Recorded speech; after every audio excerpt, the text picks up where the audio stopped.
আসসালামু আলাইকুম প্রাণপ্রিয় কলিজার বন্ধুরা, কেমন আছো? আচ্ছা দেখো তো, এটা কি চিনতে পারো? এটা কি? ওহো, এটা কিন্তু বটবটি। আর এই বীজগুলো নষ্ট করতেছেন, পাকে উঠছে, পেকে গিয়েছে, নষ্ট করতেছেন? না না, নষ্ট করবেন না। আমার মতো এভাবে বীজগুলো ছিলায় নেবেন, খোসা ছড়িয়ে নিয়ে রৌদ্রতে দিবেন, আর রৌদ্র থেকে মুড়মুড়ো করে শুকায় নিয়ে দেখো কী কী করি আমি। অবশ্যই কিন্তু আপনারা চিনেন। অনেক সময় বটবটিটা কিন্তু নষ্ট হয়ে যায়। জাস্ট এই বটবটিটা অনেক সময় অনেক কাজে লাগানো যায়, আমরা কিন্তু ইচ্ছে করে ফেলে দিই, কিন্তু ফেলে দেব না। বুড়ো হয়ে গেছে, পেকে গিয়েছে, কোনো সমস্যা নেই। দেখেন আমি কি করি। এই যে আমি কিন্তু ছিলে নিয়ে রৌদ্রতে দিয়েছিলাম, খোসা ছড়িয়ে রৌদ্র থেকে উঠায় নিয়ে আসলাম, এরকম ভেজে নিলাম।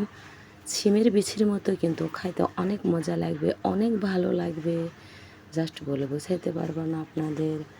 অনেক সুন্দর লাগবে আর অনেক টেস্টি হয়। আমি মরিচের সাথে ভেজে নিলাম।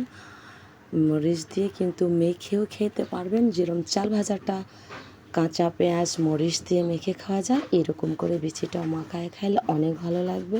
জাস্ট অনেক সুন্দর আর অনেক মজবুত একটা জিনিস, পুষ্টিকর জিনিস, পারফেক্ট একটা জিনিস, নষ্ট করবে না। জাস্ট বটবটিতে কিন্তু অনেক পুষ্টি আছে।